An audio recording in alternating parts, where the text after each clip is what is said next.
Welcome to your weekly Social Jack Influence Factory. Introducing your coaches, Dean Delisle, Kate Hassett, and Jackson Delisle. Hey, how's it going, everybody? Hey. Jackson, you almost Hey, missed your cue there, buddy. yeah, I know. Hold on. All right. All right, thank you. Well, everybody, a lot of you that are on, oh, look at that. Shirley loves it. It's our new intro. Thank you to Zach Hansen for that great intro. Yes, Kate, that is a new beginning, so thank you. She goes, it's been a while since she's caught the beginning. So, but thank you everybody for joining us for another amazing Influence Factory session. And we're in some new environment today, just for this week, and then we'll be back in our studio next week. But we're excited about today's guest, and we're having a good time. Kate, how are you doing today? I'm good. I'm excited for Angelo Caruso. He's really awesome. Excited to hear what he's got to say. I know he makes me laugh too. So sometimes he's in a good laugh. Jackson, how you doing on this fine spring day? Looks like you got sunshine coming in behind you or through the reflection there. Yeah, so it's good. I mean, I still had to wipe off my car this morning from snow. Oh, that's right. We're in the Midwest. So welcome to all of you who are in the Midwest or otherwise around the world. And we always appreciate you tuning in, especially not just here live. If you're here at noon Central on a Wednesday, we're usually here live. But on social media, Kate loves when you guys interact on social media. So at Get Social Jack is where you would tune in and hashtag Influence Factory if you want us to address things live on the show. And so we love having a good time with you. We love that you come here to learn from us. We learn from you. So please, the more you engage, the more we all learn together. So thank you guys for, as always, for dropping in and hearty welcome. Don't forget to maximize your learning like I'm doing right now. Put your phone on Do Not Disturb. I'm not used to having a phone in here, so I was like, oh, I have a phone. Is my phone on Do Not Disturb? There we go. Okay, good. Close your email, take some notes, tune in, and you will absolutely learn something new. We promise. That's our commitment to you. With that said, we have questions area in the taskbar, and those of you that have been around for a while, winning Starbucks gift cards, know for a fact that we look at all the people that engage, like Kate and Shirley, who are already jumping in. Come on, guys, jump on the questions area. The ladies have the winning stride so far in this. So you know that we give away Starbucks gift cards to those who engage, because the secret to building your influence and really being successful in social media and for yourselves is you have to engage. You can't go to a networking event and not talk. So, and Shirley says ladies are winners. There you go, Kate. Look at that. She's got you guys rallying already. So today's question, we always ask a question to kick things off. So it's spring. A lot of people are on spring break, and you might be listening to us on spring break. Where is your, if you could go anywhere and money was no object, where would you go on spring break? Kate, where would you go? This is a silly one, but the moon. I've always wanted to go to space. I think it'd be really exciting. I lived in Georgia, so I live near the beach. Been there, done that, but I would like to go walk on the moon. I think there needs to be a Kate on the moon. I love it. I love it. Jackson, how about you? I would say I love Mexico, even though we've been there a bunch. I definitely want to go back. So that So if was money was no object, that'd be your pick. maybe Hawaii. Okay, there Maybe you go. Hawaii. Yeah, Hawaii is cool. That's what I was going to pick. I have not been to Hawaii, although I am intrigued with Alaska. My dad was stationed up there for many years. Gail, good to see you on, and good to see you at the event last week, the MLK event. And happy MLK Day, everybody. She picks Maui. Hank picks the Big Island. I'm guessing that's Hawaii. I'm a novice when it comes to lingo for Hawaii. Everybody's putting in Hawaii, Maui, and all these cool places. Fiji, yes.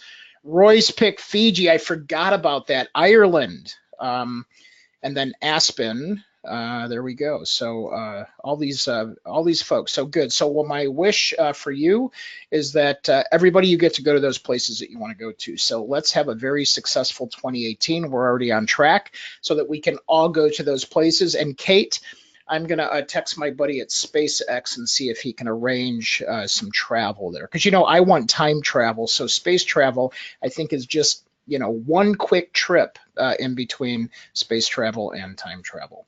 So don't forget to engage with us. Broadcast live from the moon. I feel like that's a fantastic idea. That'd be a great episode too. I don't know who we'd interview up there, but you'd figure that out. So we have a list of 700 influencers. Let's go through and check that out. So if you're having audio problems today, remember you can click on telephone and you will get a phone number, or you can use the mobile app. Kate says Martians. She typed in here. So there you go. And then Robin loves to go RVing. I love RVing too. All right. So anyway, now that I'm totally distracted, but we want to make sure that that you also know that if you miss our program, that you can pick us up on many other channels that you might listen to on podcasts. Jackson, what are some of those channels? iTunes, Google Play, Spreaker, Stitcher, and SoundCloud. There we go. I'm always forgetting one. So Sprinkler, Stitchers, Twitches.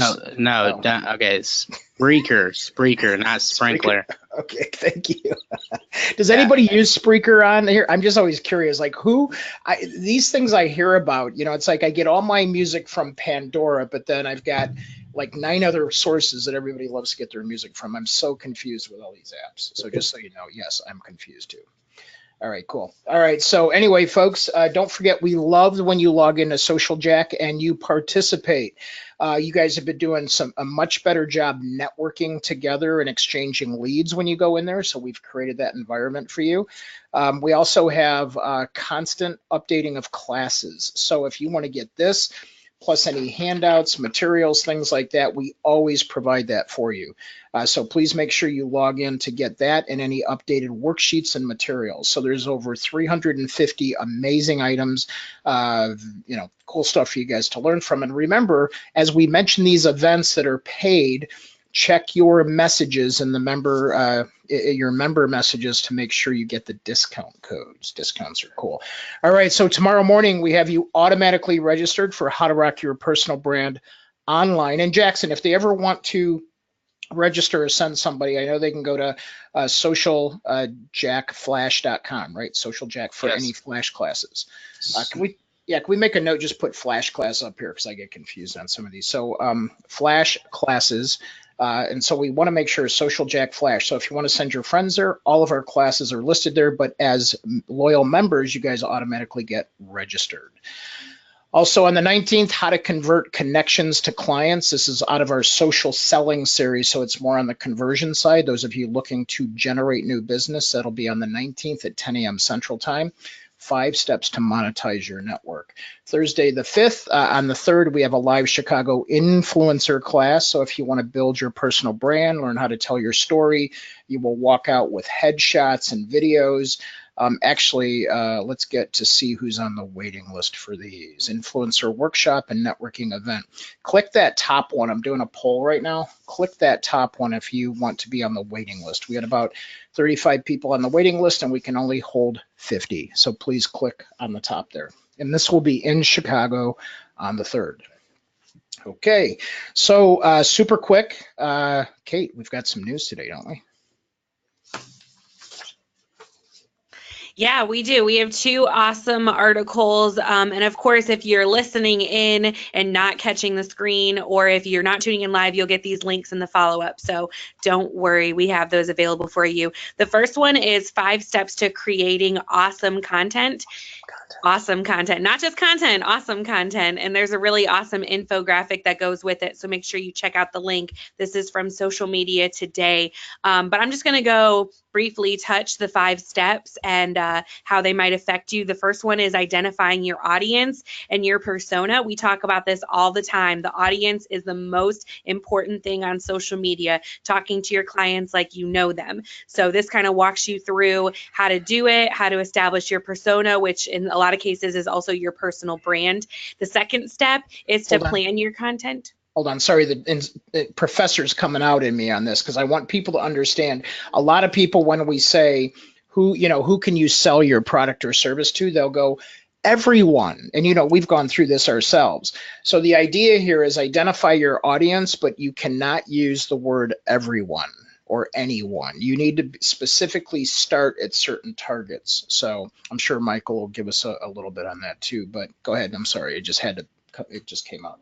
No, you're okay. We should just change that. Instead of audience, your ideal target. Yes. We'll put that in for us, your ideal target. Right. The second step on the infographic is to plan out your content. They mention what you can do is review your competitors' content. We've had some other conversations about this on Influence Factory episodes in the past where we've said you can review it to look at it, but we don't want to copy. We don't want to mimic because you're your own brand. But definitely importantly, you want to produce high quality content. Our team at Social Jack does a really great job of finding content that produces engagement, and that's what you want to be looking for, because content that's high quality, that's more likely to be shared, is going to be more likely to be viewed by your audience. So definitely look for that.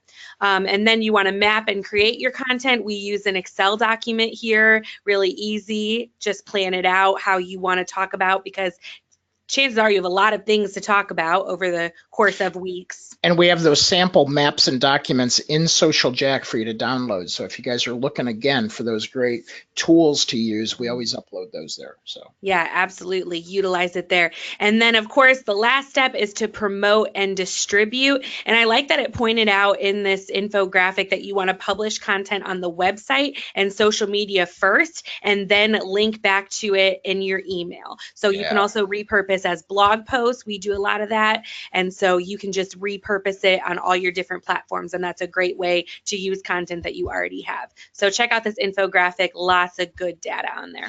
Yeah, and you saw me do this because that means you're going to be spending some dough when you get to that stage 4. So save up your, roll your Bitcoins or whatever you do to actually do that. Yeah, that was Jimmy Z got it. It was my flash cash move. So there you go. I like that. Can we use that, Jimmy Z? I'm sure he'll let us. Write that down. Flash cash. I like that. We're going to use that somewhere. And then did you say track results and adjust your strategy? Because I was like reading something over here. Oh, yes. I'm sorry. That was the 5th step. Track your results and adjust your strategy. Yes. And actually something I did want to point out is that you need to let your data dictate your content and not the other way around. So definitely want to look for your results and then adjust. Right on. So as always, we'll send all these out to you so you have these. And again, don't forget to log in. All these are also listed with every episode that is posted in Social Jack's resource library. So which stories option is best for your brand? I thought this was pretty fascinating, actually, Kate. I like this one. Yeah, it's a really good story. So as you know, we have Snapchat, Instagram, and Facebook all have the live story options, waiting for LinkedIn to come out with something, but they haven't jumped on yet. And so when you're deciding which brand you want to use to utilize the story feature, you got to think about the demo, who's using the story. And so this really breaks it down. We have 187 million story users on Snapchat, but they tend to be younger, 13 to 18. So that might not be your demo. Instagram's more 19 to 49, 300 million story users, and Facebook can't even release the data because they offer stories for businesses as well as personal pages. So it varies. So this really helps you kind of decide age range and platform that's best for you to utilize stories. But one thing I did want to point out in this story, and you can go read it later, is that the content that performs best on live stories tends to be behind the scenes. So we do a lot of that, the live videos before the Influence Factory, we get a lot of comments on. Also event marketing, event promotion, when you're out doing things, broadcasting live, those live stories, they're just really authentic. They really give a genuine feel of who your brand is. And then of course, new product reviews and customer Q&A. So if you're looking for ideas to go live to use those stories, those are some really basic ones that are going to get some engagement. Yeah, right on. These are awesome. The other thing is I noticed down here too, they talk about in your stories to mix it up, like you can have geotags and sponsored lenses, which are, basically putting your stamp on what people are using. and then polls, and then what are highlights? Is that just where you can highlight things on Instagram? Because I don't use it as much as some of others might, but where it says highlights. Yeah, so you can highlight your like posts and things like that by posting them also to your story, saving them to your story, and then you can save past stories into your highlights reel, which is found on your profile, so people can go and view your stories that you've posted, but saved them as highlights, and that'll last longer than 24 hours. Those will last until you delete them. So if you want those on your profile for, as long as you want, then you can just save those as highlights. Yeah, right on, right on. Okay, so I'm going to go ahead and move on to today's lesson. And this was amazing news. Thank you, guys. I always love when you guys get this. So super quick, I'm just going to put up a polling question here while I move into the lesson, and then we're going to get Michael on right away after that. So real quick, a lot of you ask about our 90-day influencer development program.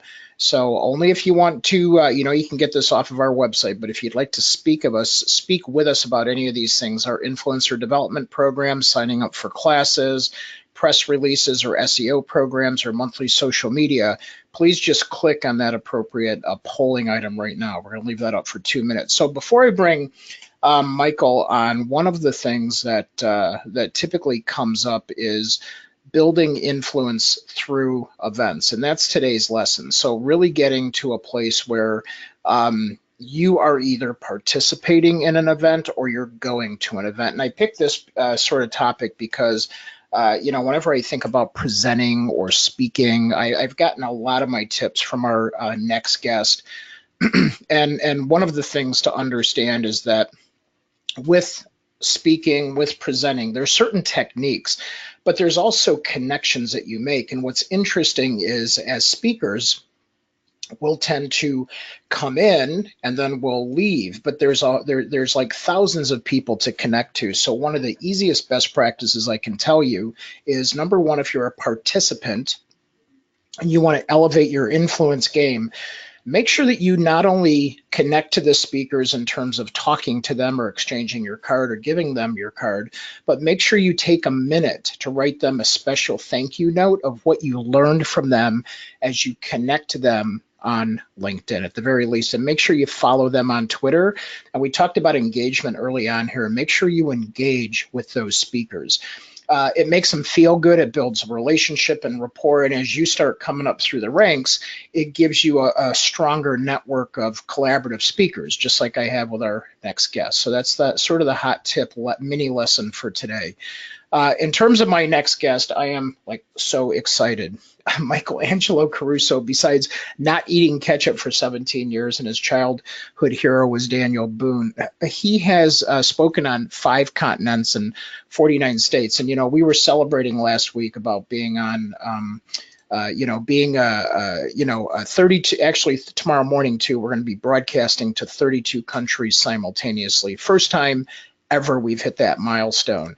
But I'd like to welcome Michael on. As I said, I have learned so much from him, and he said he exercises nearly every day, so there's another motivator for me. And his favorite seat on most airplanes is 2B. So everybody, please welcome my good friend and our guest today, Michael Angelo Caruso. Hey, Dean. Hey, man, welcome. It's good to be with you again. Yeah, absolutely. Absolutely. We were just reminiscing before we got started, like how we met. And I don't know, were we both speaking at an event of Doug's or what? It was one of those real estate things maybe, right? It's almost been a decade. Right. And it's amazing. The calendar pages are flying off the wall. But I think Doug Crow is the person we need to blame. Yeah, right. And what's funny is, you and I have crossed paths like a ton. And you've just always been, I want to thank you publicly here, because you've always been an inspiration to me to whenever I needed that next little thing or that nugget or that tip. You make things easy for people to digest, for us to learn from you. So I just want to tell you, I've learned how to deliver that from you, but I've also, constantly I'm picking up those nuggets, even though, we don't always get to talk as often as we Thank you. And the feeling's mutual. I've learned a lot from you too. I've enjoyed your Social Jack platform. I've enjoyed you taught me a lot about LinkedIn, especially in the early days when we were all learning about Right. social. So congratulations on all your success. Oh, yeah, back at you. So tell me, a lot of times on these, people are wondering, well, I want to be like Mike, the old Michael Jordan syndrome thing. But tell us a little bit about how, how did you get to here? I mean, I listen to you on Saturday mornings when I can. Your Facebook lives, those are pretty cool. It's almost like, here it's just hanging out on a Saturday morning and tuning in. But tell me a little bit about, how did you get to here? What was that turning point in your career or your life and how you I decided that? think there have been a few. One was realizing that I could run my own show, be my own business. That was a big turning point for me. At the time, I was working in the telecommunications arena. I had come up from the music business, so I knew what it was like to travel for a living. I knew what it was like to work from the road. So I knew I had that kind of gypsy spirit, which I think is very helpful in my line of work as a professional speaker. That's why we get along. Yeah. So one key one was when it didn't seem like the music thing was going to be my future. That was a key moment. A second was when I realized that I could walk from my traditional desk job, which was making 50 outbound calls a day in the telecommunications business. That was a big moment. And then I've had a couple of key clients along the way that helped me understand how I could grow into the business and become even more important and more valuable to other people. Because that's really the measuring stick, right? So many of entrepreneurs' decisions are based on raw emotion and personal feelings. And of Right. course, and you guys said it earlier, you've got to base your decisions based on data and what's possible from a metric, not just what you think is possible. I know you got to trust your gut sometimes, but you're competing with other people that do what you do, man. You better make sure you can fly in that airspace. Yeah, for sure, for sure.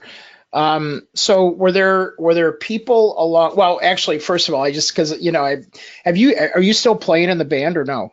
No, No. I always tell people I'm still performing. I still travel. I still sign autographs because I'm autographing books. I still have roadies, people that look after me when I get to the gig, but not And you performing said and you music said anymore. I was always good for a backstage pass, right? So That's right. Absolutely true. were All, you all, ever ac- all access. were you ever a roadie? No. No, I was for Steve Miller. Oh, wow. Good for Yeah, that you. was yeah, that was yeah, it was interesting. It wasn't as good for me as you might think, but it was an experience of hard work and small rewards, but at least I had good seats. So, Roadies work hard, man. yeah, right on. So yeah, so and Sticks, we did a little bit with Sticks too because they would come through a big venue that I was associated with, so it was sort of cool. Um, so what about, people, along the way in our journey, I've told in my story a lot how, there's people that have picked me in my journey, and then there's people that I've been attracted to and selected for them to, we do a lot of things around social teaming here. So I've enrolled them or drafted them as part of my team and said, man, this person's successful. I want to get to know what they're about, like how I connected to you. And I'm like, I like to attach to people that I, want to learn from and be like. So who are some of those people that sort of helped guide you and mold you as you're going on the journey? Well, in the early days, I was a big fan of the old school guys like Zig Ziglar. Oh And yeah. for the people that might not know the names, I'll attach a little bit of a memory about each of these people, if that's all right. Zig Yes. Ziglar was a master storyteller. He had that thick Southern accent. He was from Dallas, and when Zig talked, he talked was like talking to Right. one of your uncles or something, and uh, and he had a really good foundation in the sales industry. So when he talked about sales training, it wasn't hoo ha. It was the real deal, Pots and and pans, right? that's He was, exactly yeah, right. yeah. And he had this bit where he imitated like you were pumping water, and he would go down on one knee and pump water. He'd be on his knee for 5 or 6 minutes. When he finally stood up, he would get a standing ovation just because he'd been down there so long. So we love Zig for the storytelling. I love Brian Tracy because he was the real professional stripe. You know, he was the Midwestern. I don't know if he's from the Midwest, but he didn't have the Southern accent. He was somehow seemed a different type of professional stripe. Right. And he gets into the psychology of leadership and the psychology of selling. Even today, one of the newest components to my talks are the idea of cognitive bias, things like optimism bias, pessimism bias, confirmation bias, all these things that play so heavily into how we sell, how we lead, and of course, my area of expertise, presentation skills. So Right. those are two early guys that really got to me on a deep level. Today, I just I like the combination platter. You know, Gary V, Tony Robbins. I like Alexandria Brown for her online marketing. I think she's terrific. Yep. There's always people getting my attention. Yeah, that's good. That's good. And I think one thing that's important for everyone to hear is that I think as long as we maintain a growth mindset, and some say a beginner's mindset, to where we're open that there's not a single one of us that know everything. That's just impossible. And so we Yeah. need to just break that down and be human and go, okay, I'm open to receive whatever is going on here and pick up what nuggets I need to make your next step. So I've learned a ton from you in the presentation space, and in this, or how to be a good presenter, how to convey your message. I know we're going to tell people how to download things and get cool things from you, but can you just as you're helping people, what are some of the things that you tell them and coach them on to really be a better presenter? And this could be, my guess is, there's different formats here, so there's like the boardroom pitch or the presentation, could be the even smaller meeting presentation, and then there's the big pitch, the bigger rooms. So how do you sort of take people down that path? Well, let's do it at a macro, like a 30,000 foot level, and then we'll do a couple of granular tips. Cool. If you're really looking down on the speaking industry and what it takes to be influential with an audience, whether it's a one-on-one audience or a group audience, one of the things you really have to get good at is paying attention to detail, which is challenging for a lot of people today because a lot of people coming up are very self-absorbed, and I don't even say that pejoratively. I just think that we're more interested in ourselves as a baseline than we are in other people. So this idea of looking up once in a while and just paying attention to what's happening, establishing eye contact, noticing what causes people to do different things in a conversation, as an example, it's very, very useful. One of the things I do for some clients is I do what are called ride-alongs, Dean, with their salespeople. And I sit Nice. next to the salesperson while he's pitching to his prospect. And I take notes, of course. Everybody's writing. I write Right. stuff too, right? So I'm writing what I see and what I hear. And when we get in the car with the salesperson on the way out of the appointment, the salesperson always says, well, how did I do? And I always talk about the good stuff before the bad stuff. Right. But eventually I'll say to him, why do you think he pushed away from the table when he did? And my guy will say, what are you talking about? He never pushed away from the table. I said, are you sure? And then he's driving, so he can't take his eyes off the road too much, but he's looking at me like this. What do you mean he took his eyes off the table? I said, well, let me check my notes. And I go into my notes because I was taking notes, and I say in minute 17, he pushed back from the table. And my guy goes, oh, I didn't even notice. Now, how is that possible if he was watching the same person I was? But he's so busy giving his presentation, even though he thinks he's observant, he's really not. And then there's another funny moment because he's driving and he goes, well, I must have said something. I'm like, you think? And then he said, well, what did I say? I said, let me check my notes. I checked my notes and I said, you said such and such word. And it turns out the guy didn't like the word, or he didn't like the sentence, or he didn't like the way it was presented. And so to the extent that somebody can help you understand what you're missing, you could become very, very polished in no time. Right. Yeah, and folks, don't forget you can ask questions that are specific to you, and we'll get those to Michael during this segment as well. So that's interesting. So like when I was, I don't know if you remember, I did a couple year stint with Tony Robbins when he was building up the coaching, and I went through his mastery programs and all the cool things. And with NLP and all that, there was I really got fascinated by the power of language, language that others use and that language that we use as part of that. Any tips or thoughts around that area of language?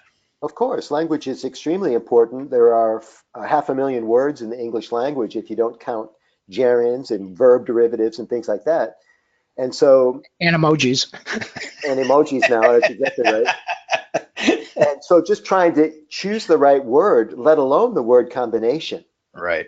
is a real challenge because you have to think on your feet. You never know what the other person's going to say, for example, in a sales presentation. You can guess at some of the questions and objections that they'll have. But this idea of being able to think on your feet, formulate and articulate not only a response, not only a good response, but the best response is really important. So we talk about things like the perfect elevator speech, the perfect sales presentation, because you can get close to perfection if you're crafting your presentation. I call it word substitution, Dean, because we actually take a word that maybe you shouldn't have used, as per our story from earlier, and we substitute it with another word that somehow scores better on the reception o-meter, and so you'll find if you can take that word out of your presentation, for example, your closing ratio could improve. I'm oversimplifying, but that's basically how it works. So language is really important. And so what we know is that a lot of people don't even care to grow their vocabulary, because your chances of using the exact word are much better if your vocabulary is deep. So I always tell speakers and presenters, you want to subscribe to these online dictionaries who offer a word of the day, which I've been subscribing to for years.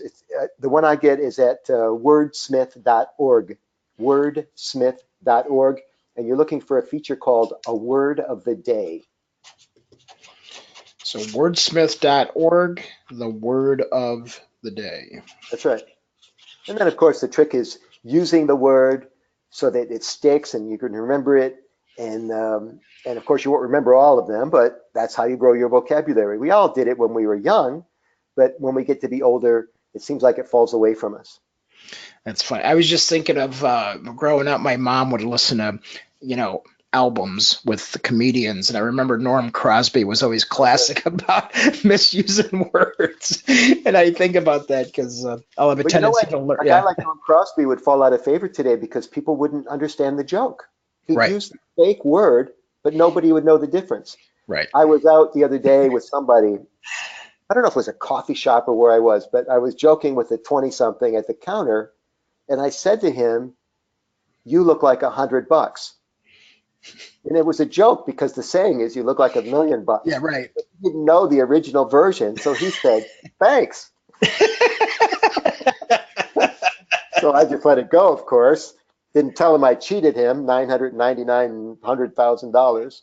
Yeah, right. Or maybe somebody else had said you're not worth 2 cents or something, So, yeah, that's right.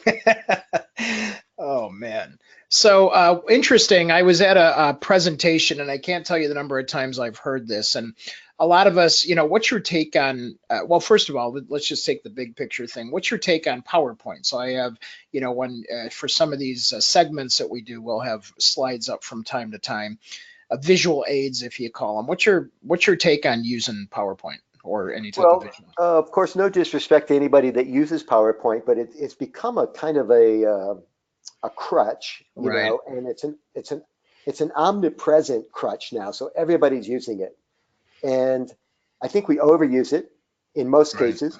I think we abuse it in a lot of cases. So some easy tips are: first, you would only, if you have to use PowerPoint, you want to use it in the middle third of your presentation.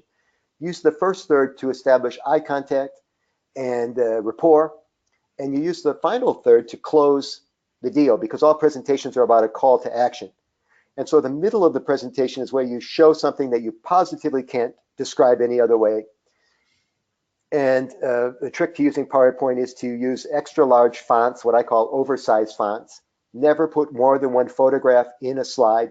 Right. And I'd like to have $1 for every time I've heard a presenter say, if you're sitting in the back, you probably can't see this slide. Like, well, who do I talk to about that? Yeah, right, exactly.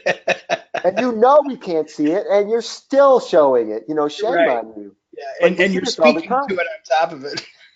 I know, and we see this all the time. So it is laughable. We're both laughing at it. Right. And I don't know why we don't fix it. And what's surprising is that so many bosses insist on PowerPoint, which just perpetuates the problem in a lot of cases, right? I mean, think about this. If you don't have the preview screen or your computer screen's not set up where you can actually see what you're looking at, you actually have to turn your back to get to your talking points. Right. Oops. Oops. Lost eye contact and rapport. I mean, you spent that time building rapport, and now you just turned it off. So. Well, there's this thing in theater that you never turn your back on the audience. You know, you always, Right. if I'm turning to exit the stage, I don't turn all the way around to exit. I'll just turn to the left to go this way, and turn to the right to go this way. So there's all kinds of staging that we don't think about. I've been getting a lot of calls to coach people through TED Talks, Dean. And Yeah. one of the things I've been sharing with people is that there's a theater in presenting.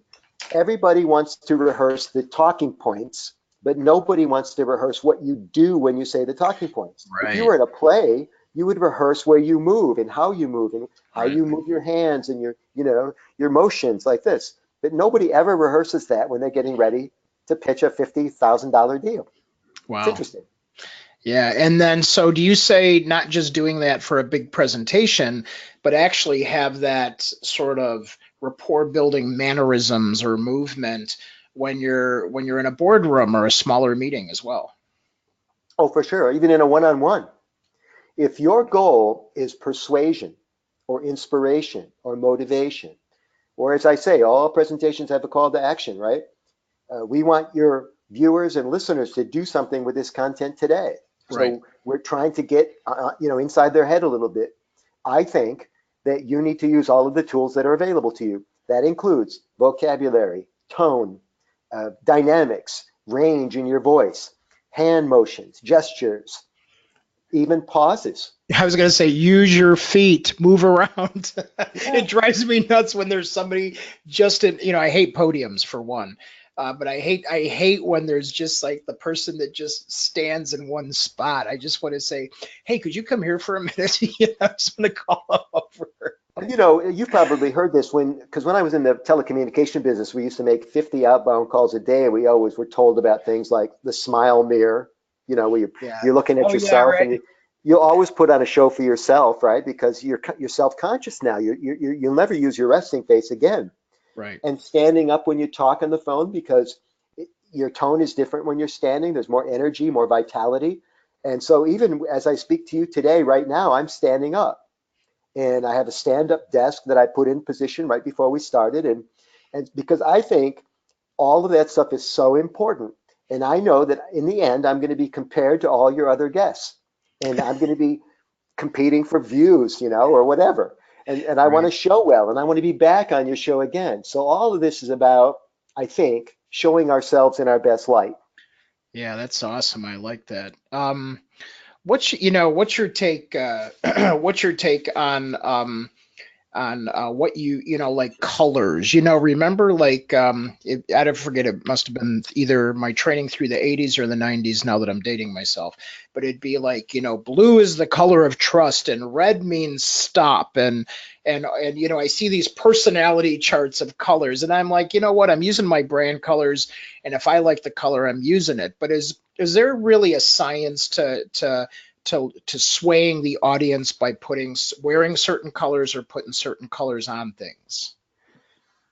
I'm not an expert in this. I'm a vibrant guy. I'm a bold guy, so I tend to avoid pastels. I tend to avoid weak fonts in Right. presentations if I'm using PowerPoint, which I hardly ever do. I dress boldly. I saw a politician on TV this morning. I was at a breakfast in the cafeteria. He had this dark suit, but he and a light blue shirt and a pink tie. And I thought the pink looked weak to me. We've talked about these things like power ties. For a while, Yeah. the yellow tie was a power tie, and I never believed that. I never felt it. Right. Yellow was not powerful. So I like a tie that jumps off the shirt and complements the suit. So if you talk about clothing, I think it's important.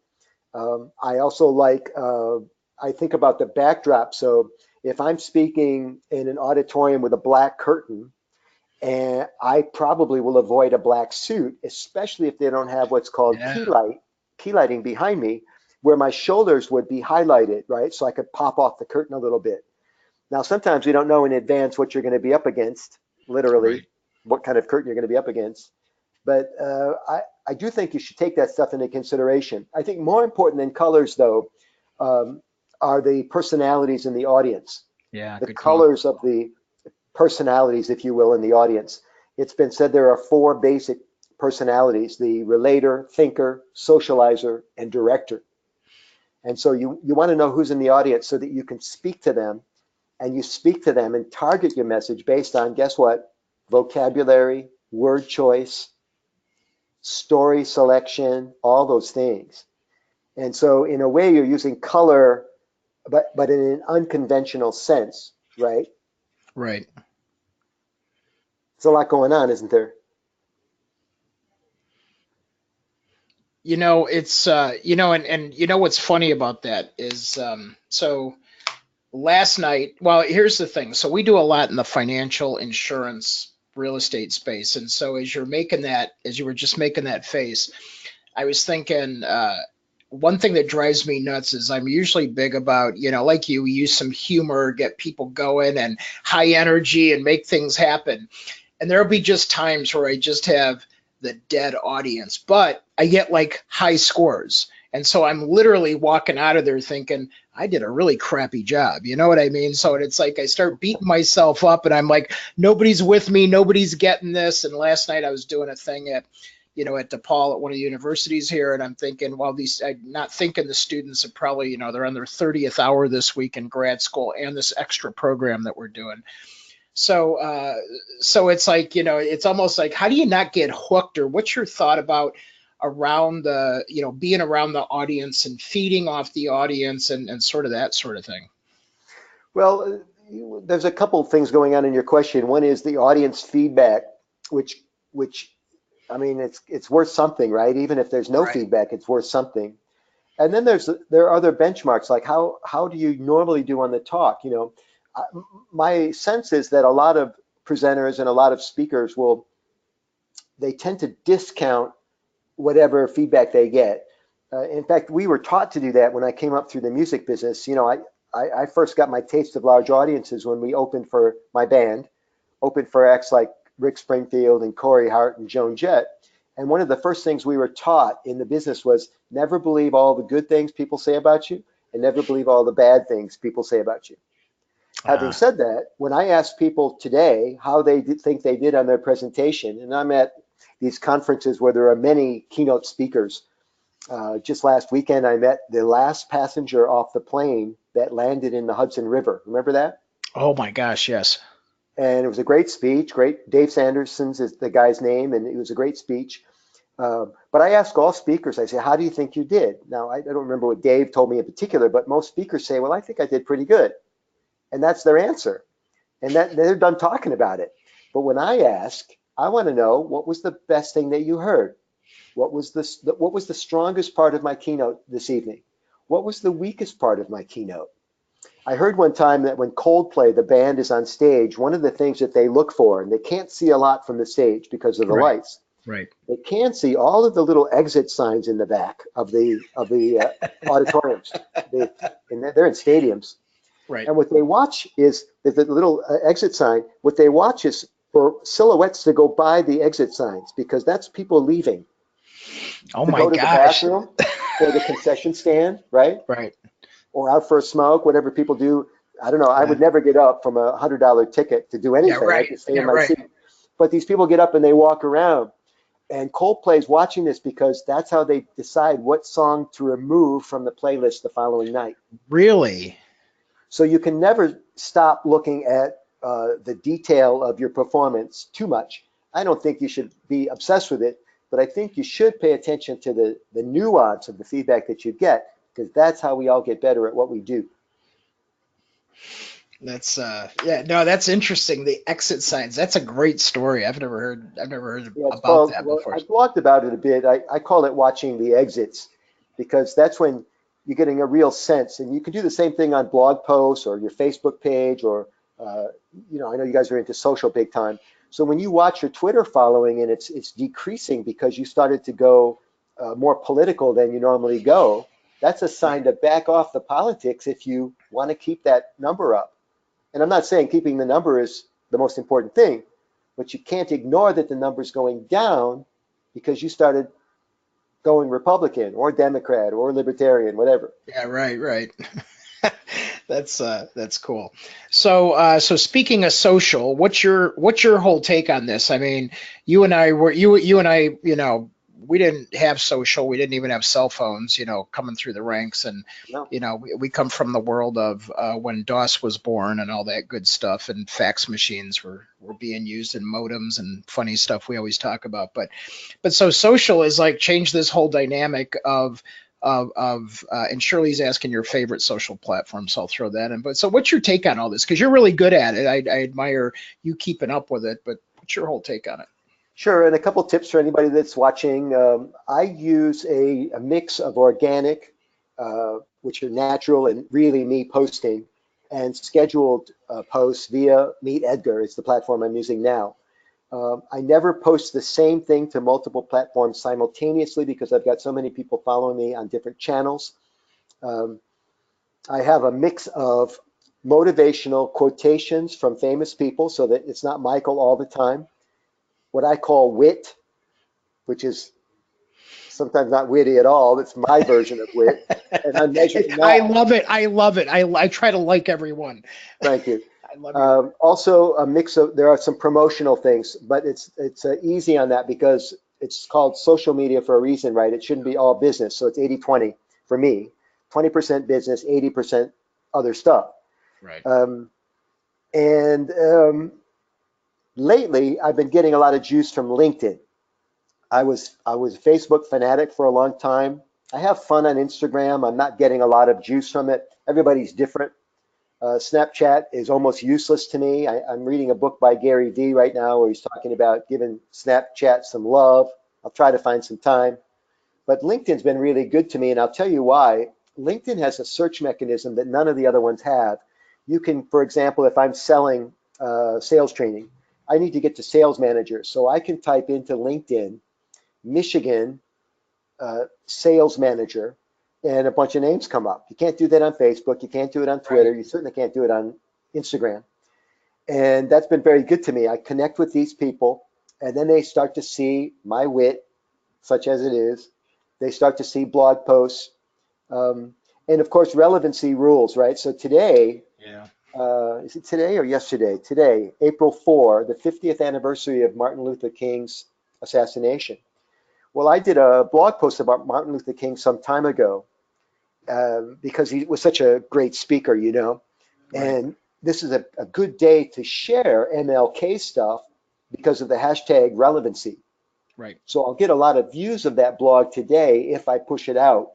And of course, it's because MLK's in the news just today, just April 4. Tomorrow it'll be something else. So there's a website called Today in History, and you can find out what's relevant because that's what all the radio stations are going to be talking about. And of course, you can always go to the old standby, which is what's trending on Twitter. Right. Exactly. So that's called Today in History. Yes, sir.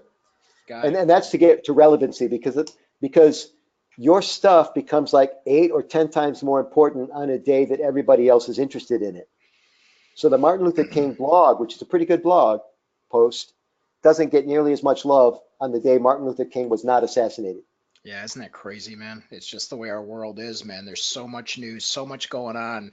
It's almost, tough being present with whatever is going on, with Mm. all this noise. I was just want to make a note. We had a couple of people commenting that you had a Rotary on your website or a mention of supporting Rotary, and Kate was just mentioning that she spoke at her Rotary last, and now she's taken some of these tips into Rotary. And so, just wanted to thank you for helping her, sort of get some more nuggets to give an even better presentation in there. So My pleasure. And I give back because it feels good, and I'm a 22-year Rotarian now, so it's a lifestyle for wow. me. It's a give back lifestyle. But for those of you on the call that are trying to cultivate influence, we want to know that you're human, right? If you're pitching your stuff all the time, you wear us out. And what happens is when you can show us what you really care about, whether it's Rotary or I gave blood today, the Red Cross, or any of the good charitable causes out there, when we know that you care about that, it makes you seem more human, right? And human is good. Yeah, right. It's good to be human.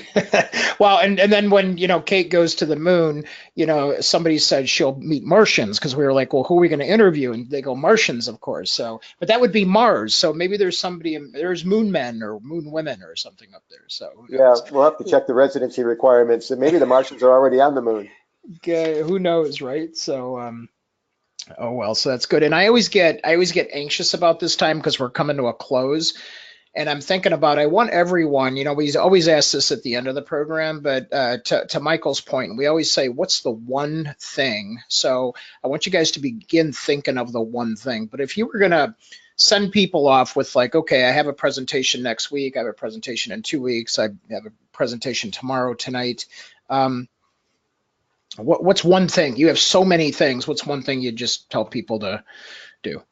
I think focus on the call to action. It just kills me when people finish a presentation and they say, "Well, I'm done now. I just wanted you to know where we stand, or I just wanted you to know." But if you just wanted me to know, you could have sent me to a website, not wasted an hour of my time.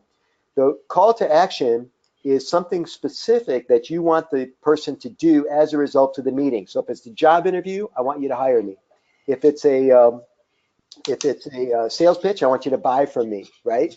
If it's a safety presentation, I want you to not get hurt. So there's always something at the end. And as Stephen Covey once said, begin with the end in mind. Reverse engineer your presentation for that call to action, whatever it is that you want them to do, and be very specific about what that is. Don't leave it to the imagination. Don't be vague. Don't say do this whenever you get a chance. Tell them to do it right now, man. Yeah, super, super, super cool. Well, we want you to hang on for a few minutes because we're going to give away a prize to folks. And then people that do want to, go to your website and let's say it's on the topic of speaking. What's the one thing you want to point them to as they go there? So give us the Let's give them some website. free information. So the website is michaelangelocaruso.com, Michael. And if you go to the site, you'll get a chance to, I think you'll click on, if you like, it says I'm new to the site or first time here, you can get the first 2 chapters of my new book, Work Hacks, and it's free. And then, of course, if you're on my list, I'll send you my monthly mashup, which has tips on all, if you like the content today, it's just more of that kind of thing. Right. And then, of course, as always, just let's get connected on LinkedIn and Facebook and Twitter and all that stuff. Nice. So one thing we always want to check in, we have a lot of new folks that come in and people come in and out, and some are regulars. One of the things I want everyone to really, I'm going to put up another poll here. So it says, are you a business influencer? And then we'll bring Kate and Jackson back on for prizes and final announcements here. So one of the things that we tell people, Michael, is that we want them to know that, and a lot of people click on not sure. And so I think one of the biggest things is I was listening at the university last night, they were doing pitches on products and things like that. But each and every one of you are an influencer. Every one of us are influencers. And so we want you to claim and own the fact that every single day you're impacting people and influencing people. And we want each and every one of you to own that for yourselves. So I know some of you, a third of you said you're not sure, but we want you to be sure. And so that's why we bring Michael on and have and bring you the education that we do. And we want you to know that we're all resources for you. So we put Michael's Twitter handle up here, and he's very responsive on social media, very open. I'm sure you'd invite everybody to connect to you on LinkedIn, right, Michael? Yeah. So jump on and be part of that. So anyway, I just want you all to really know that and own that for yourselves in the world. And then we'll announce our winner here in just a second. Next week's guest is no stranger, Jimmy Z. He's going to show you how getting more fish to your funnel. So it's the funnel is the sales funnel, in case people are not familiar with that term, but our audience should be. So getting more fish into the funnel. Oh, and Shirley wants to know, Michael, why the to be on the plane? Well, 2B is the front of the plane. I like to get off first. You can waste 20 minutes if you're in the back. Second issue is it's usually the aisle seat, because I get up a lot on planes, especially on long flights, just to stretch. But also, and perhaps most important to a writer, is I'm writing with my right hand. So the light, if it's dark on the plane, is coming from my left shoulder. If it's coming from my right shoulder, it's casting a shadow and I can't see what I'm writing. That is and on your post I was laughing because I thought about it but I didn't type it. Is somebody said it's the Shakespeare seat. To be or not to be. Very good. All right. So as people engage with us, just she goes, awesome, first class too. So so as you know, we tell people that engagement is the spice of life. It's what really sparks success on social media. So Kate, what's one thing that you learned off of this session with Michael? I didn't know what the smile mirror was. I've never worked in sales, but I come from the waitressing world. So we definitely were told to smile. I mean, I guess that kind of is sales. We definitely were told to smile when we talk. So I never thought about putting a mirror at my desk. You might see that next week. It's interesting too, Kate, when you mentioned smiling, because when you bring most people their food, they look down at the meal and they don't acknowledge the person who brought them their food. Wow. It works the other way too, to smile up at the server and say, thank you very much. I'll tell you what, man, I bet you infrequently saw that from customers. Right. Never. Yeah, you definitely have a better chance of getting that extra side of ranch you asked for if you smile at me. So keep that in mind too. Good to know. That's awesome. That's awesome. Jackson, what'd you learn? I learned a lot, just with the I never thought of it because I also have a background in theater. So when he was talking about when you turn, I never thought about that when I'm presenting in front of an audience. I mean, I probably do it regardless, but I never thought about it as like that, So now I have another way to think of it and go about it. So excellent. It's not just a theater thing. It's an always thing. It's a life thing. And Kate says, theater, always smile and never turn your back to the audience. Right on. All right. So who's our winner today, Jackson, out of the engagement pool? Our winner today is actually Kate. So Kate Bosom. So. Oh, I thought it was Kate Hassett. She was smiling too. No, yeah. I don't know. So Kate from Child's Voice, an amazing charity out there, one of our dear clients. And we love what they do out there in the world for all the children. So Kate, thanks for you and everything that Child's Voice does. And remember, you have to use the Starbucks gift card with something that you learned from here. So as you guys are taking all the takeaways, you're on it. So she's going into LinkedIn and she's going to go on her social media and connect to somebody and use that Starbucks card. And so, Michael, we use that as sort of a subconscious, conscious reminder to that social selling is about building relationships, connection, and rapport. And we want to make sure that everybody knows that, there's rewards for that in life as well. I love it. All right, man. Well, thank you, Michael, so much. We love having you on. You'll definitely be on again with us. And you and I always threaten to do an event together. And I think maybe this is the year to just put those pieces together. We're close enough. Chicago, Michigan. We have great hotels. I'm trying to lure you this way, of course. So, but we'll figure some of that out, okay? I'd love to. All right. Well, listen, thank you again. And thanks all of you that are joining us and those of you that listen in on the podcast. And then, Michael, one more time, that website. MichaelAngeloCaruso.com. Right on, everybody. All right, so go there. Jackson will send a link to you all as well. And then we'll see you guys online. Take care, everybody. Bye. Thank you.